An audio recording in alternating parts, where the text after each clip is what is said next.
শাস্ত্রজ্ঞান প্রশান্তায় বেদান্ত প্রতিপাদিনে নমস্তু অভেদপদায় জ্ঞান বিজ্ঞান দীপ্তয়ে। আজকে আমরা এই প্রতিদিনের মতো আমাদের এই শ্রীরামকৃষ্ণ বেদান্ত মঠের এই আসন থেকে আমরা শ্রবণ করব। কি শ্রবণ করব আপনারা জানেন না? আমি জানি? কেউ জানে না।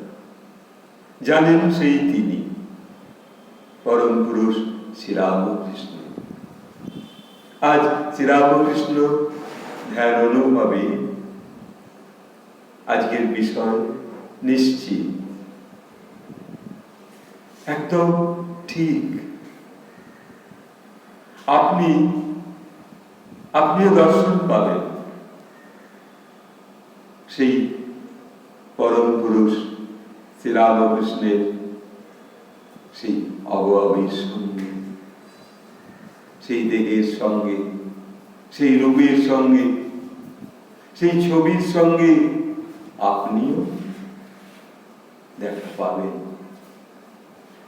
এই নিশ্চিত মন, কোনো ভয় নেই। তাকে আহ্বান করতে হবে, তার কাছে এসে বসতে হবে। যখন আপনি সেই মূর্তির সম্মুখে বাবু হয়ে ধ্যানাসনে, যোগাসনের মতো স্পাইনাল কর্ড সোজা করে ইরা পিঙ্গলা সুষন্না সোজা, সেই আমাদের দেহের প্রত্যেকটা সেই 7টি চক্র যেন এক এক পরপর লেভেলে সোজা হয়ে আমাদের বসতে হবে। কুলকুণ্ডলিনী সেই যে শক্তি, সে আহ্বান পাবে। সে নাভিপদ্মে, তারপর অনাহতে, তারপর আস্তে আস্তে ঊর্ধ্বের দিকে। কিন্তু এর জন্য অপেক্ষা করতে হবে বহু সময় দিতে হবে।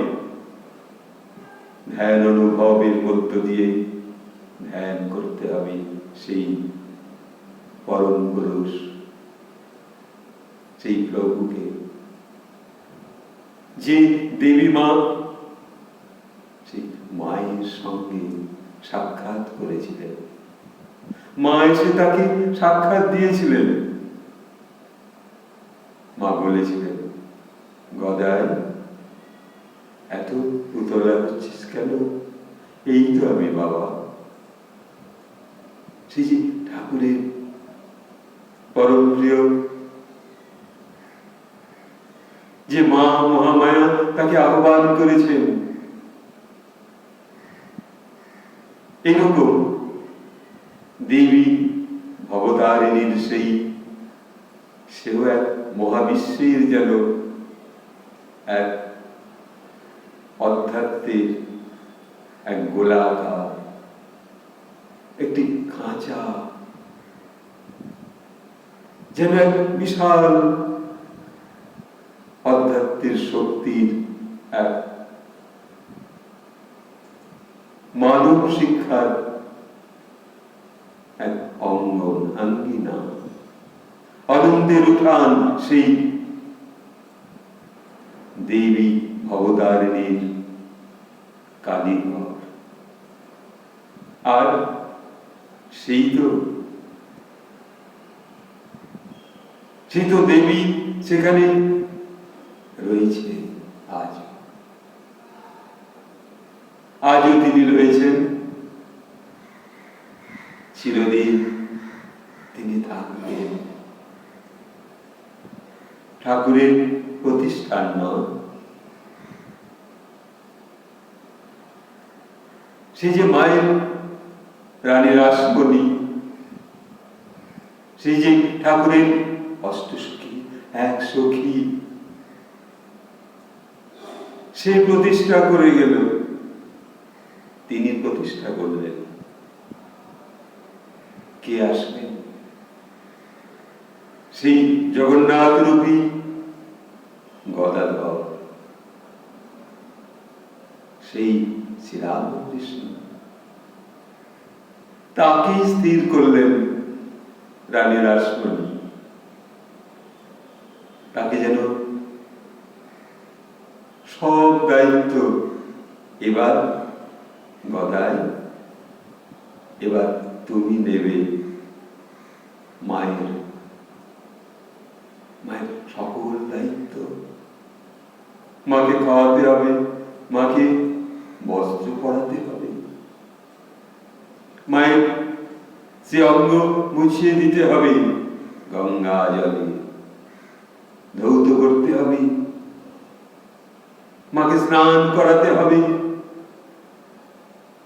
মা স্নান করবে রোজ গঙ্গা জল। কে করাবে মাকে স্নান? মায়ের গা,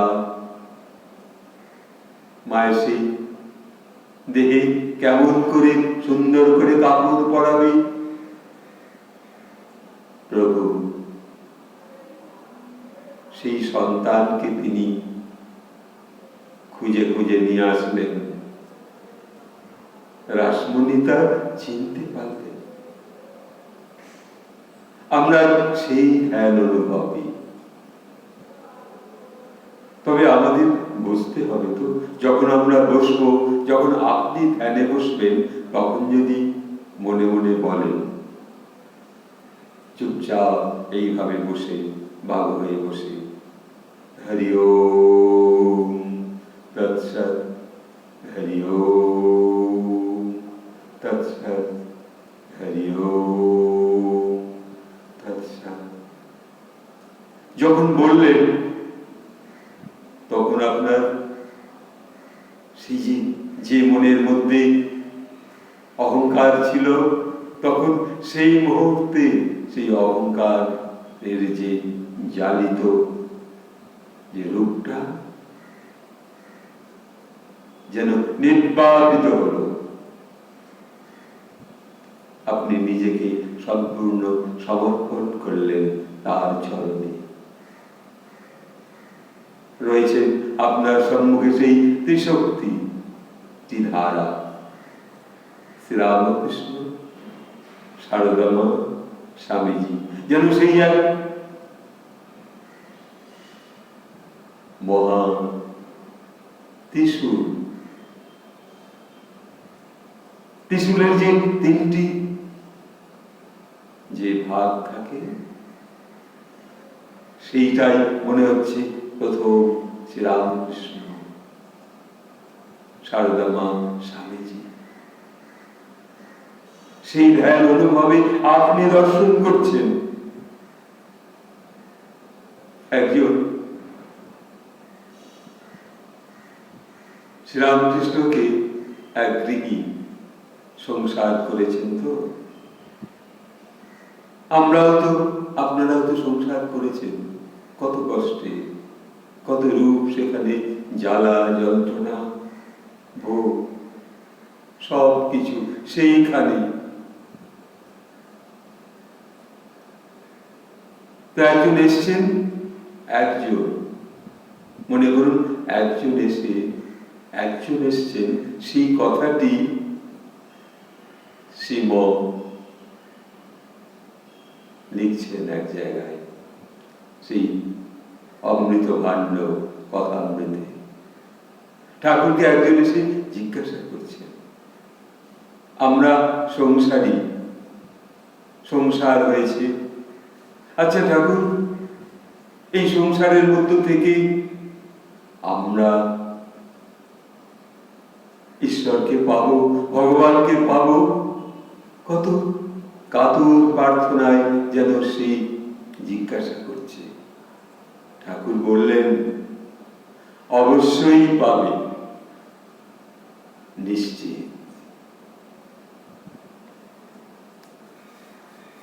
এই যে অবশ্যই পাবে,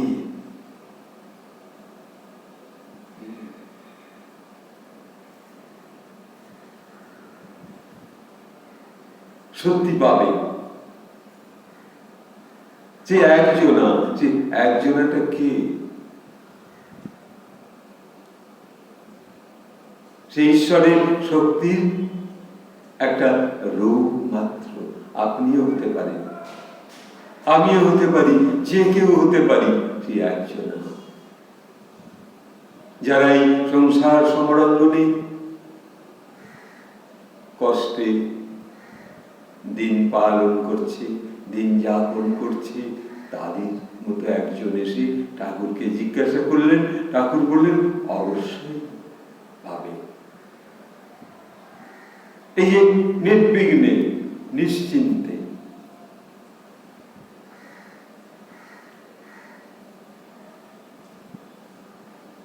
সেই যে বলা, সেটা কতটা নিশ্চিত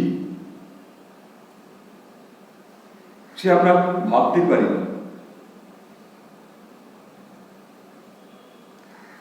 কি অপূর্ব ভাবে তিনি একেবারে স্থির করে দিলেন, হ্যাঁ পাবে, অবশ্যই পাবে।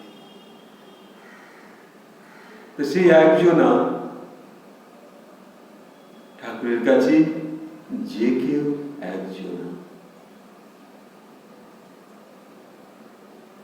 আমরা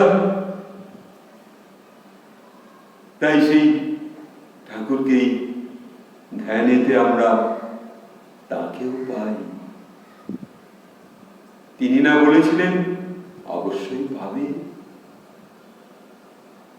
এবং তুমি তার কাছে তোমার কায় মনোবাক্যে, তোমার চোখের জলে যখন তুমি তাকে কেঁদে বলবে, হে প্রভু দেখা দাও, দেখা দাও, তিনি আসবেন, অবশ্যই আসবেন।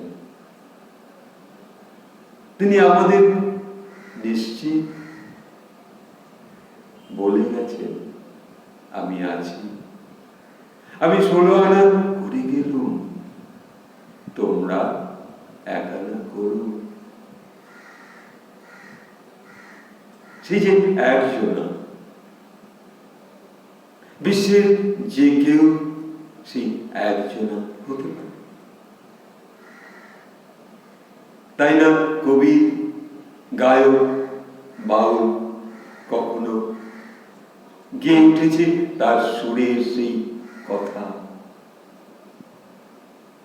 ও সে একজনাতে মন সপেছি, স্বজন দেখিয়া হয় দুজন, জানে না সেই একজনাতেই মন সপেছি। তাই না বাউল সে তার গানের সুর সকল মানুষের মধ্যে, বা যারা কর্ণকুহরে নিচ্ছে তার সেই গানের সুর, সেই বাউল ঠিক করে দিচ্ছে। তাই না সে চিৎকার করে তার হৃদয় বিদীর্ণ করে মানুষকে আহ্বান করছে, শ্রবণ করাচ্ছে, সে একজনাতে মন সপেছি, স্বজন দেখিয়া হয় দুজন, জানে না এ মন জানে না। আমরা কার কাছে? সেই কালী মায়ের চরণে, সেই যে যোগমায়া, তিনি আমার মনের মধ্যে, যারা কালী ভক্ত, সত্য প্রিয় মা কালীর রূপ, যারা মাকে দর্শন মাত্র মাকে প্রণাম মাত্র, মাকে আহ্বান করা মাত্রই তারা পায়। এমন ভক্ত আমি দেখেছি। বাঁকুড়ায় আমার এক প্রিয় সন্তান, সে সেই কালী ভক্ত। আমি তাকে কখনো কখনো খোকা বলে ডাকি। খোকা, কেমন আছো? বলে, হ্যাঁ বাবা, ভালো আছি। আপনি ভালো আছেন তো? সে সেই বাঁকুড়ায় গিয়ে সেই কালী মায়ের কাছে প্রার্থনা করে সারাদিন, কখনো উপবাস, কখনো নির্জলা উপবাস করে মাকে দর্শন করে। মায়ের পূজার আহ্বান পায় অন্তর থেকে। সেও আমার খোকা, ভীষণ প্রিয়।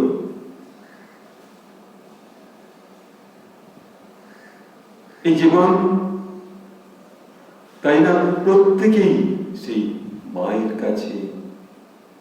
মা আর আমি।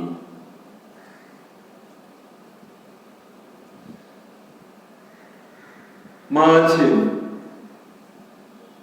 আর আমি আছি। আর কি? যখন ভয় ভীত,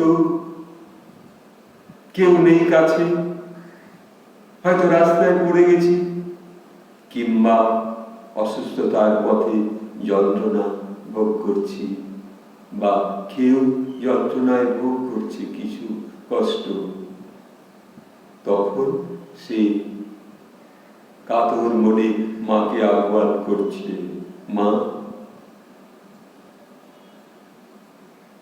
আর পারছি না মা, বড় কষ্ট, একটু কাছে আয়। মা শঙ্করী,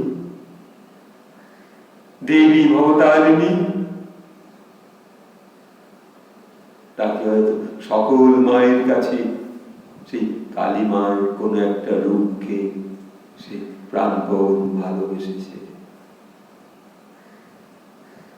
সে হয়তো সেই বিছানায় শুয়ে শুয়ে, হসপিটালের বিছানায় শুয়ে ভাবছে, মা এসেছে, মা তার কাছে এসেছে। আগের দিন ভালো ঘুম হয়নি, তার আগের দিন ভালো ঘুম হয়নি, আজকে মাকে মনে পড়াতে আজ ঘুমটা খুব ভালো হয়েছে। ওই ঘুমের মধ্যে মহামায়া এসেছেন। তোমার আহ্বান তিনি শুনেছেন, তিনি শ্রবণ করেন। তাই না গায়ক, কবি, সাধক রামপ্রসাদের জীবনী তো আপনারা জানেন। কত কি গানের মধ্য দিয়ে জীবনকে অতিবাহিত করেছে, আর তার সেই গানের নৌকায় নিশ্চিত করেছে, ও মানুষ, তোমরা আমার মায়ের কাছে এসো, তোমাদের সব সমস্যা মিটে যাবে। তুমি ধ্যানে বসো, মাকে আহ্বান করো। পরম পুরুষ শ্রী রামকৃষ্ণ সেই কালী ঘরে ধ্যান করছে নিজের মুক্তির জন্য না, মায়ের মুক্তির জন্য, ভবতারিণীর জন্য না। ঠাকুর তার সকল সন্তানদের মঙ্গলের জন্য। যারা পৃথিবীতে আসেনি, যারা আসবে, তারা ওই সাধনার মধ্য দিয়ে, ধ্যানের মধ্য দিয়ে, ভাবনার মধ্য দিয়ে তারাও আসবে। যারা এই সংসার সমারম্ভনে মাকে, মহামায়াকে, ঠাকুরকে স্মরণ করবে সংসারে জড়িয়ে যাবার পূর্বে, তখন সেই সংসার থেকে চলে আসবে হয়তো একজন শিশু, সে হয়তো ভালোবাসবে তার পিতা মাতা একমাত্র দেবী মা কালীর ভক্ত। মা তখন সেই রক্তের অণুতে প্রবেশ করে মাতৃগর্ভের মধ্য দিয়ে জন্ম নেয় নিশ্চিত, এবং সেই সন্তান এসে বড় হয়ে কোথায় খুঁজে বেড়াচ্ছে শ্রীরামকৃষ্ণের আশ্রম, বাবা মায়ের সঙ্গে গিয়ে বলছে, মা ওই বুড়ো ঠাকুরটা কে মা? দেখো না কালো দাড়ি কেমন হাসছে। মা বললেন, তার আর 187 বছর হয়ে গেছে বাবা, তুই ওর সঙ্গে কথা বলবি? দেখ না পারিস কিনা। শিশুটি বলে উঠল, হ্যাঁ মা পারবো, এ তো আমার দাদুর মতো দেখতে। শিশুর যা প্রকাশ তাই সে ঠাকুরকে বলছে, এবং ঠাকুরের সেই কাছে গিয়ে কোনো এক মূর্তি কাছে গিয়ে ঠাকুরের তার সেই চিবুকটা স্পর্শ করেছে, কখনো বা ঠাকুরকে প্রণাম করেছে। শিশু না, এই সঙ্গ, সেই সংসার থেকে উঠে আসা। তারপর মহারাজদের কাছে বাবা মা আসছে যাচ্ছে, শিশুটি ধীরে ধীরে আকৃষ্ট হয়ে পড়ছে ঠাকুরের স্মরণে। তারপর বাবা মা বলল যে ওকে ব্রহ্মচারী রূপে বড় হয়ে গেছে, তো এখন ওকে রাখবেন। ও ঠাকুরকে সেবা করতে চায়, ও ঠাকুরকে ভালোবাসতে চায়। মহারাজদের মধ্যে যিনি শুনলেন তিনি বললেন, হ্যাঁ মা, তোমার ইচ্ছা আর মহামায়ার ইচ্ছা, মহামায়া যদি চায়, যোগমায়া যদি চায়, তখন তুমি দিয়ে যাবে তোমার সন্তানকে, কোনো ভয় নেই। এক মুঠো আহার পাবে, অবশ্যই পাবে, বস্ত্র পাবে, শুধু ঠাকুরের ফুলগুলো একটু সাজিয়ে দেবে, একটু গুছিয়ে দেবে ব্রাহ্মণের কাছে, যে ঠাকুরকে আরতি করবে, তার একটু সহযোগী কাজ করবে, সঙ্গে পড়াশোনা করবে, রামকৃষ্ণ মিশনে ভর্তি হয়ে থাকবে, বড় ক্লাস থেকে আরো বড় হয়ে পড়াশোনা করবে, মানুষ হবে। ঠাকুরের সঙ্গে সে যেন সেই জীবন্ত ভালোবাসা। সেই সন্তান যখন ওই ব্রহ্মচারী রূপে থাকবার পর নিশ্চিত হয়ে গেল সে একজন মহারাজ। ঠাকুর তাকে লাল বস্ত্র ধারণ করতে দিলেন 3 বছর 4 বছর ব্রহ্মচারী থাকবার পর। তারপর তো সেই লাল বস্ত্র, গৈরিক বস্ত্র, উজ্জ্বল আগুনের মতো রং, বড় কঠিন, কিন্তু সে প্রার্থনা করেছিল শিশুকালে, পিতা মাতা প্রার্থনা করেছিল জীবনে সংসারে আবদ্ধ হওয়ার পূর্বে তুমি দেখো ঠাকুর। সেই ধ্যান, সেই অনুভব, তারপর সেই শিশু মহারাজ রূপে তার সেই গায়োত্তরীয় অপূর্ব সেই গৈরিক রঙের বসন, মাথায় তার টুপি ঠাকুর দান করেছে। সে ঠাকুরকে বারবার সাষ্টাঙ্গে প্রণাম করছে। আপনি প্রণাম করছে যখন, তখন দেখছে ঠাকুর যেন তখন বলছে, আমি না তোকে বলেছিলাম তুই আমার কাছে আসবি? আর কোন ভাবনা নেই, নিশ্চিত জীবনের এক প্রকাশ হয়ে গেল। এমনি করেই আশা, তুমি না বলেছ অবশ্যই হবে।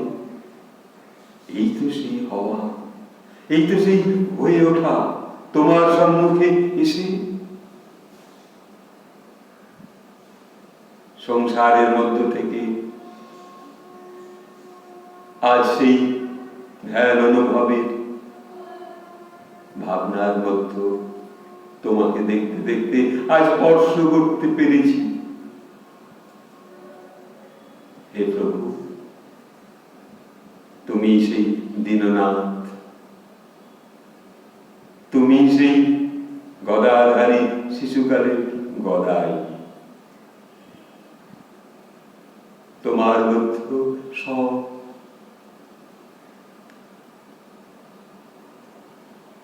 আমাদের সেই আশা পাওয়া ভাবনা,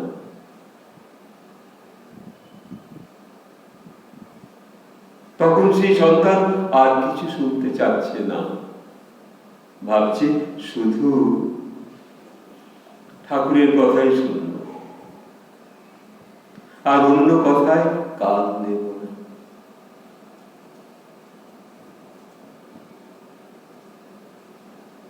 তাই না গায়ক তার আপন সুরে গেয়ে উঠেছে, যে কথার মাঝে তব কথা নাই, সে কথা আমায় শোনায় না। সেই যে সুর, সেই সুরের মধ্যে তার ইচ্ছা আমরা শুধু তোমার কথা শুনব। এই ধ্যান অনুভবে বসে আজ শুনব, আরো শুনব, একটা একটা করে দিন এগিয়ে যাবে।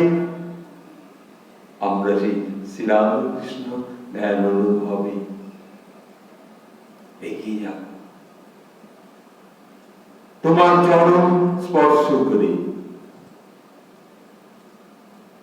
আর যখন দেখব সেই তীব্র আলোর মতো সুন্দর প্রদীপটা যে আমার মনকে একাগ্র করেছে,